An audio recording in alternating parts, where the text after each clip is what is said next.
Hi everyone. I know all of you know me as a psychic, and some of you probably know that I am a software engineer as well.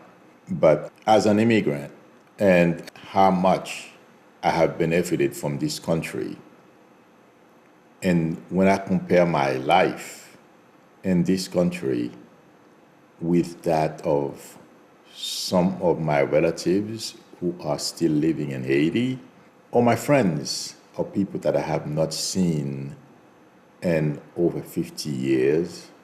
And to be honest, I don't think I will ever see them again because I can't go back. Things are really bad in Haiti. And it started because the only president I knew when I was in Haiti was Papa Doc. And after that, when he passed, that's when I came to this country. So the second president I would have known would be his son, Baby Doc. But Papa Doc was a very smart guy, don't get me wrong. He was a real physician. I don't know where he studied. I can find out. It's written. I am very thankful for my father for bringing us to the United States. Till today, I am able to live a peaceful life. And I'm still working, by the way. I do my own business now. But I was in the corporate world. I always had a job. And the country, America, has been stable. But we are flirting with danger. And the person that brought that to my consciousness was Charlemagne the God, or that God. I don't know how you pronounce his name exactly. I saw him on Joy Reid's show on MSNBC, and they were talking about Biden, griping about Biden, how the black community, how he has done nothing for the black community, or however he put it.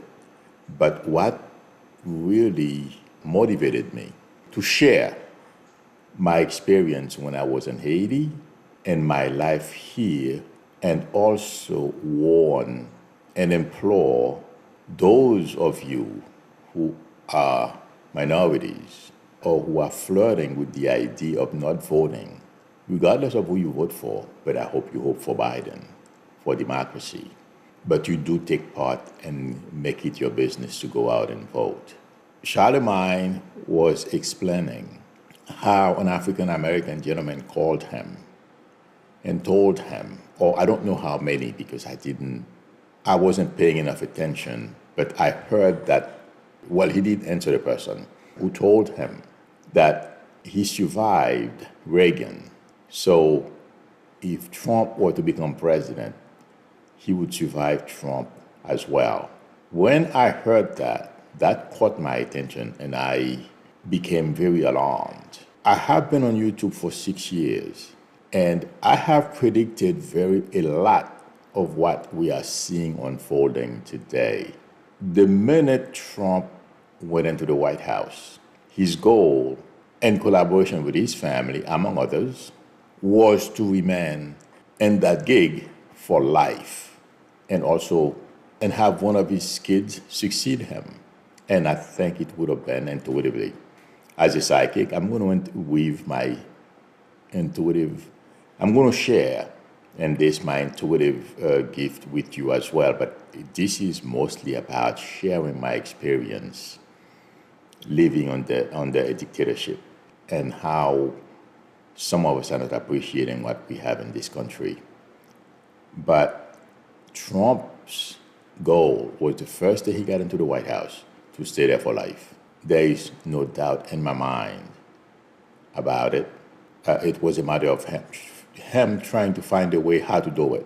And given those two things, what the answer Charlemagne gave to that African American caller, and knowing I am 100% certain of what Trump and his family's plans were the minute they stepped foot in the White House.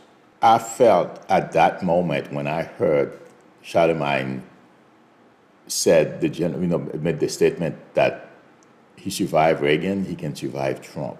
I felt I had to share with everyone what it is like to live under a dictatorship, to lose friends, to lose close relatives for no reason. And also, something I'm beginning to experience in this country, violence, the threat of violence is lurking right beneath the surface. And it's not because your neighbors were going to try to kill you. Haiti was one of the safest places as far as I can remember as a kid. You can walk down the street anytime, day and night, nothing would happen to you. So it was when I was growing up, it was one of the safest places you could imagine. So that's to tell you, at that time, the major threat to everyone in the country was one person, one family. It was Papa Doc and his Makouts. In this country, it is Trump and the MAGAs. Having said that, let me tell you a little about me. I am the firstborn of 7 kids. My father, according to him, he was in the military before I was born. He took part in a plot to overthrow the president. That's all I know, okay? And that didn't work out. He took political asylum in Santo Domingo, and he came back to Haiti and stayed on the north of the country, Cap Haitian, and that's where he met my mom, and that's why I was born in a place they call Derac in Cap Haitian. I still remember that area as if it was today. But my father, I still remember he used to work for the electrical company. I still remember 2 of the Americans that used to work there. One was LeSean, I don't remember, and the other one was Smith. I had such fond memory of these 2 guys. When I came to this country, I was asking my dad, are they still alive? My dad told me, no, those guys are gone. But I don't think he would know how to get in touch with them anyway, if they were alive. But that's how good of an impression I had when I was a kid. It was, I remember my first day in school. I remember Miss Lily. She was the nicest teacher. And I fell in love with Miss Lily. You were a kid, probably 6, 7 years old. I still remember. I saw Miss Lily once when I was a grown man, maybe 40 years ago. I saw her once. So my father got a call. I don't know. I'm going to tell you what I was told, share with you I'm going to tell you what I was told. My father got a call, or somehow, somebody got him a job with the government. Papa Doc knew who he was and what he did. So they got him a job with the Coast Guard. They called it God Court, I believe they call it. Yeah, God Court.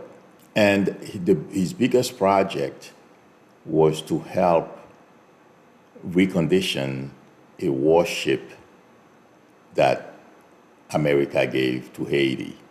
They called it GC-10. They have a bunch of others too. But those were World War II remnants. America gave away to, I guess, different countries.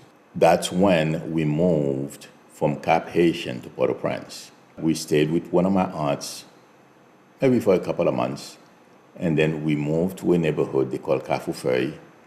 I don't remember exactly how long we stayed there, but while we were there, it seems like my father built a house, someplace they call Carrefour. When I heard we had a new house, I was so excited I couldn't wait. The Cafoufeuille was a nice neighborhood. I didn't like it because there were a couple of kids that were bullying me. I had to get into, my mother. It never escalated to where our parents found out about it, but I did not like the neighborhood because of couple of kids that were trying to bully me, but with my personality, I never backed down. But anyway, we moved to Carrefour, a place they call Wane. When we moved to Wane, I mean, it was so beautiful. It was green, trees all over the place. The only thing, looking back right now, that was wrong with the area, the roads were not paved. That was the only thing. But it was like heaven. Okay, there weren't that many homes in the area. The air, and in the morning when you wake up, you know, all the homes in the area were basically new because people were started moving to that area. And you know what reminded me of that area, and also areas of where my grandfather used to live, my mom's dad, Akin, that's how they called it, Vieux Akin. When I drive from New Jersey to Evans, Georgia, I take a back road and I see cows, horses, and the back roads, it brings back when I was growing up. First of all, it reminded me of and the smell as well, reminded me of when I used to go spend the summer with my uncle, my mom's older brother who passed a couple of years ago. And also, part of it reminded me of my neighborhood when we first moved to that area. And it was, looking back today, it was a great time.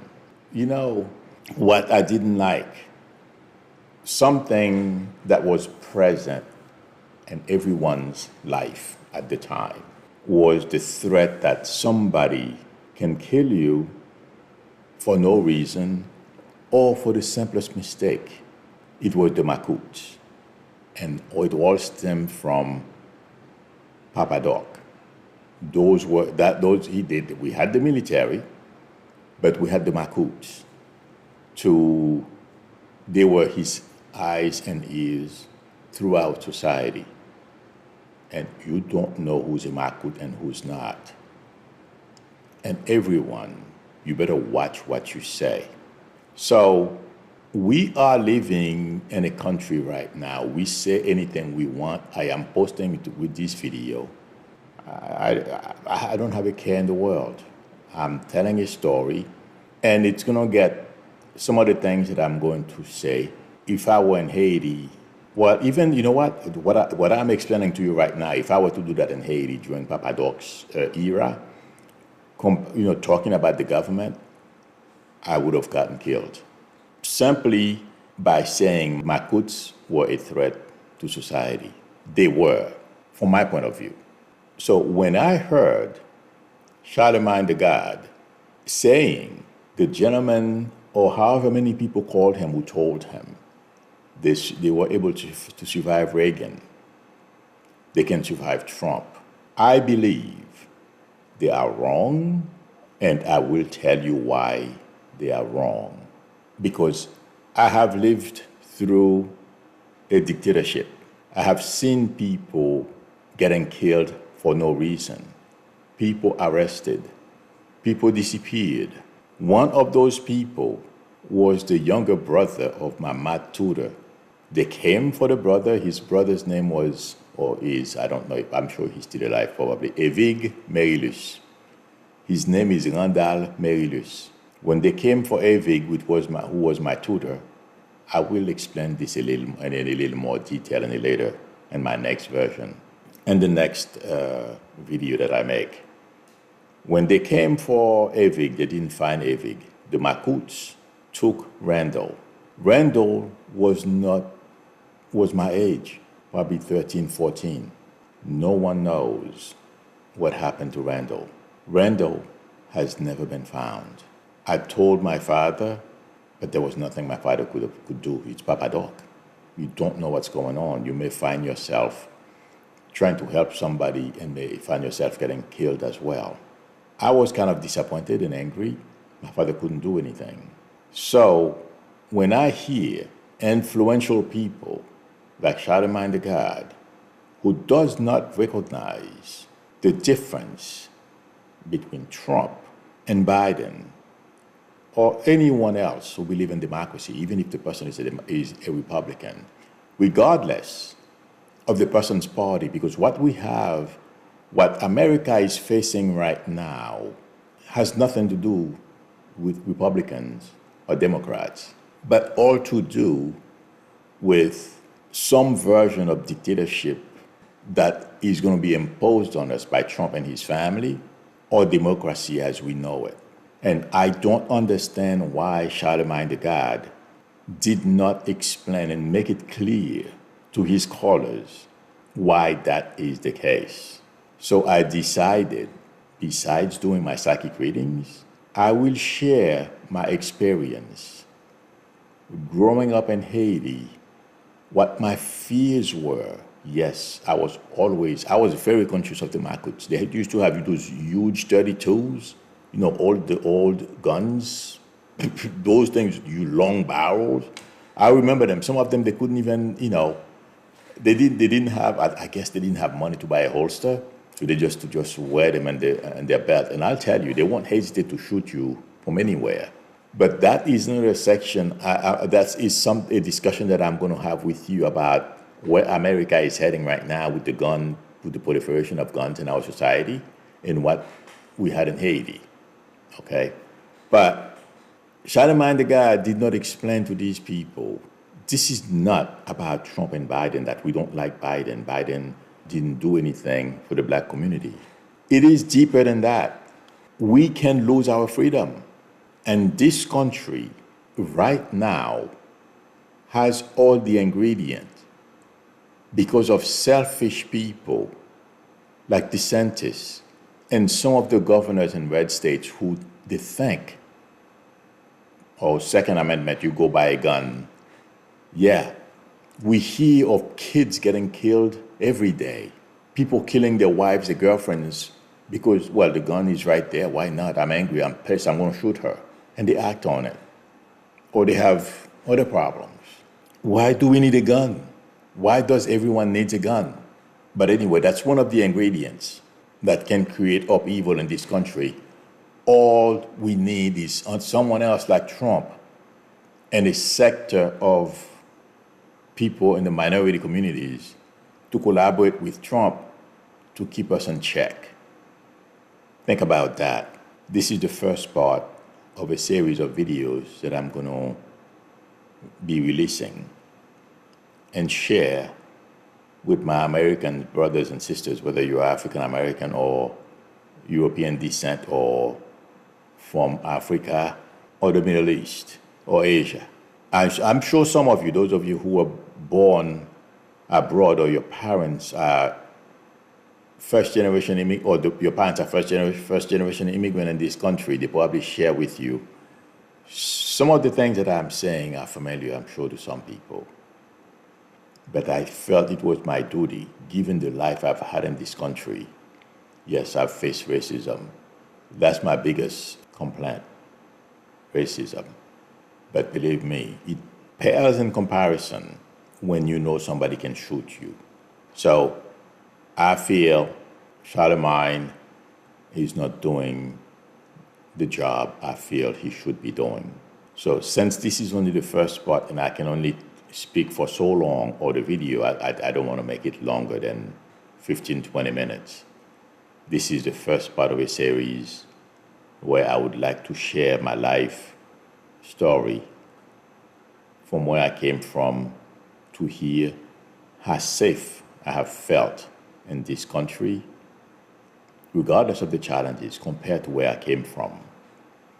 And I loved Haiti. I still have fond memories. I would love to go back to Haiti, at least visit where I grew up. I'd love to go to Derac. I'd love to go to Wane. They told me Wane right now is it's so full of trash, people can barely walk through the streets. But I can't go back. The violence is too much. But you know something, we have all the ingredients in this country today to turn this country into something like what is going on in Haiti. And I will explain what I mean in the subsequent videos that I'm about to release. Please leave me comments and questions that you have. Please vote. I'll talk to you soon. Bye.